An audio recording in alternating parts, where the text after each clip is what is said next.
ఈ రోజే డౌన్లోడ్ చేయండి. మీ ఫేవరెట్ షోస్ చూడండి. నేను చూసుకుంటాను.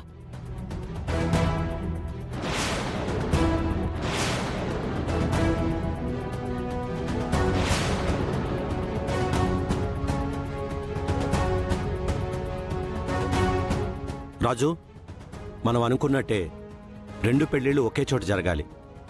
కాబట్టి ఆ ఏర్పాట్లని నువ్వే చూసుకోవాలి. నీకు తోడుగా చంద్ర కూడా ఉంటాడు. నేను కూడా ఉంటాను మావయ్య.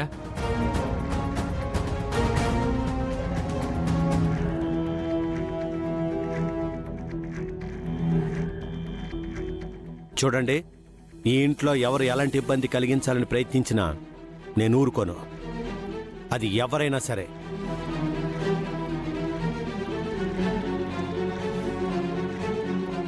ఇది నా పరువుకు సంబంధించింది మాత్రమే కాదు, నా బిడ్డ ఆత్మకు సంబంధించినది.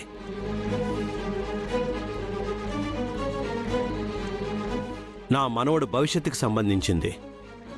ఒక అమాయకురాలి జీవితానికి సంబంధించింది. నా 2వ కూతురు జీవితానికి సంబంధించింది. కాబట్టి అంతా సవ్యంగానే జరగాలి.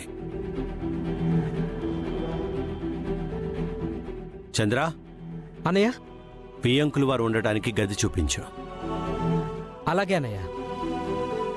సుమా, బావగారు, పెళ్ళయ్యే వరకు వీళ్ళిక్కడే ఉంటారు. వీళ్ళకే లోటు కలగకుండా నువ్వే చూసుకోవాలి సుమా. అలాగే బావగారు. చైతన్య, జర్నీ చేసి అలసిపోయి ఉంటారు, మీరు రెస్ట్ తీసుకోండి. అలాగే సూర్యప్రతాప్ గారు. చంద్ర, అలాగే అన్నయ్య.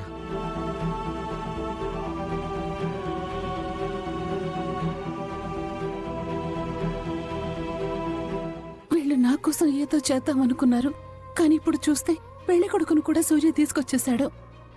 ఇక ఇప్పుడు ఏం జరుగుతుందో ఏంటో.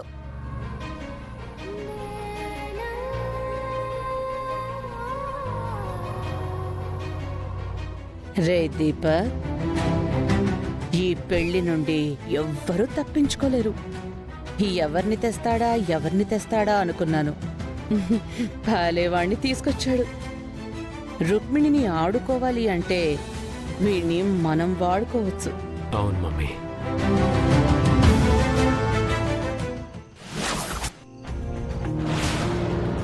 సూర్య చెప్పినట్టు అదే ముహూర్తానికి పెళ్లి చేయడానికి పెళ్లి కొడుకుని తీసుకొచ్చేశాడు. ఇప్పుడు కూడా ఈ పెళ్లి నాపకపోతే ఇద్దరి జీవితాలు నాశనమైపోతాయి రాజు. సూర్యకి నిజం చెప్తే అర్థం చేసుకుంటాడని నా మనసు కనిపిస్తోంది. అబద్ధం చెప్పి మోసం చేశావని కోపం వచ్చినా నువ్వు బతుకున్నావన్న నిజం చెప్తే సంతోషిస్తాడమ్మా. వెళ్ళి సూర్యకి నిజం చెప్పేద్దాం. అమ్మా, మనం తొందరపడ్డం కరెక్ట్ కాదు. నిన్ను నాన్నని కలపాలంటే ఇప్పుడు ఈ నిజం చెప్పడం ఇంపార్టెంట్ కాదమ్మా. రాఘవ్ని వెతికి పట్టుకోవడం ఇంపార్టెంట్. 2 రోజుల్లో నీ పెళ్లి. రాఘవ్ ఎక్కడున్నాడో ఎవరికీ తెలీదు. ఒకవేళ తెలిసినా దొరికినట్టే దొరికి మాయమైపోతున్నాడు. నా రాతలో ఏముంటే అదే జరుగుతుంది. నా జీవితాన్ని చక్కదిద్దాలనే ప్రయత్నంలో మీ జీవితాన్ని పాడు చేసుకోవద్దు. పదండి, వెళ్ళి నిజం చెప్పేద్దాం. పదండమ్మా, పదండి. అమ్మా, అమ్మగారు, రాఘవ్ కోసం ఆనంద్ ప్రయత్నిస్తున్నాడు.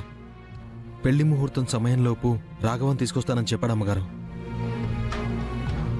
పెళ్లి ముహూర్తానికి ఇంకా సమయం ఉంది కాబట్టి మనం వెయిట్ చేద్దాం.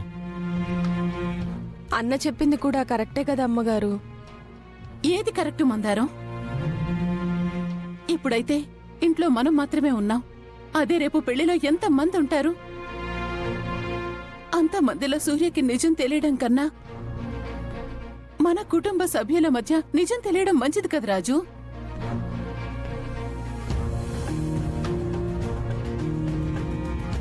ఒక పని చేద్దాం అమ్మగారు. ఏంటి రాజు?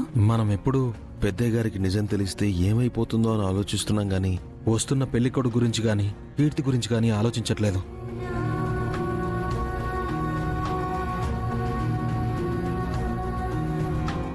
ఒకసారి పెళ్లికొడుకుతో మాట్లాడితే ఎలా అర్థం చేసుకుంటాడు రాజు? అసలే పింకీ విషయంలో పరువు పోయినా మళ్ళీ వచ్చారు అంటే సూర్య మీద నమ్మకంతోనే వచ్చుంటారు. సూర్య గట్టిగా చెప్పడం వల్లే కదా వచ్చుంటారు. పింకీ విషయంలో జరిగిన పొరపాటుని సరిదిద్దుకోవడం కోసమైనా సూర్య ఈ పెళ్లిని సవాలుగా తీసుకుంటాడు. మరి కీర్తితో మాట్లాడితే? అవునమ్మాయి గారు, కీర్తిని కాపాడనన్న కృతజ్ఞతాభావం కీర్తిలో చాలా ఉంది. ఇప్పుడే వెళ్ళి నా సిచ్యువేషన్ చెప్పుకుంటే హెల్ప్ అవుతుందని నాకు నమ్మకం ఉంది. అవును రాజు, కీర్తి ఎలాగో అనాదే కాబట్టి ఇంకేదైనా మంచి సంబంధం చూసి చేస్తాం. అన్నిట్లోనూ నీ వెనక మేము ఉంటామని భరోసా ఇస్తే ఖచ్చితంగా ఒప్పుకుంటుందేమో అనిపిస్తుంది. ఒకవేళ ఒప్పుకోకపోతే ఏం చేద్దామమ్మా? ముందు ఒప్పించే ప్రయత్నం చేద్దామమ్మా. రాజు, నువ్వు వెళ్ళి కీర్తితో మాట్లాడు, నేను వెళ్ళి ఆ చైతన్యతో మాట్లాడతాను. అలాగే అమ్మాయి గారు, పద.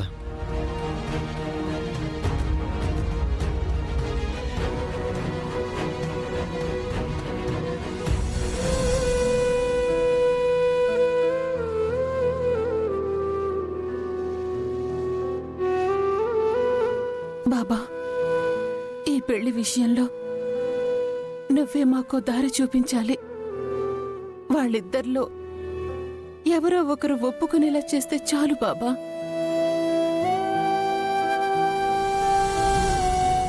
మొత్తానికి మీ ఇంటికి మా ఇంటి నుండి అమ్మాయి రావాలని రాసిపెట్టుంది. అందుకే మళ్ళీ మీరు మా ఇంటికి వచ్చారు.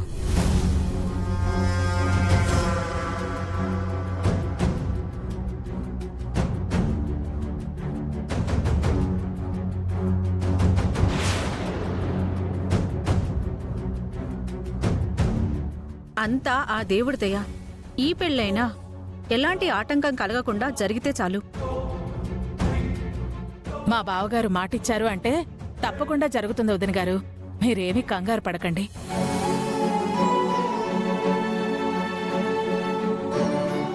రాజు, నువ్వు వెళ్ళి మాట్లాడు. కీర్తి, రాజొస్తున్నాడు. నీకు మాకు ఏ సంబంధం లేనట్టే ఉండు.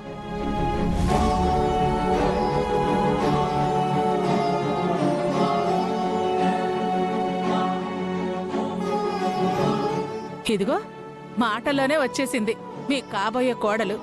రామ్మ రుక్మిణి, మా రుక్మిణికి మా అన్నయ్య అంటే చాలా గౌరవం.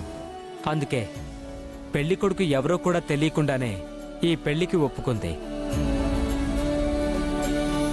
ఈ ఇంట్లో ఎవరూ నాతో సరిగ్గా మాట్లాడట్లేదు.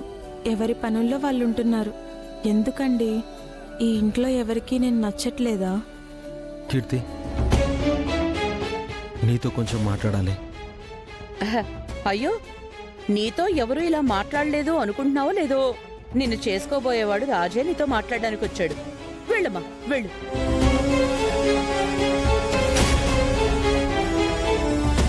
కూర్చో అమ్మా.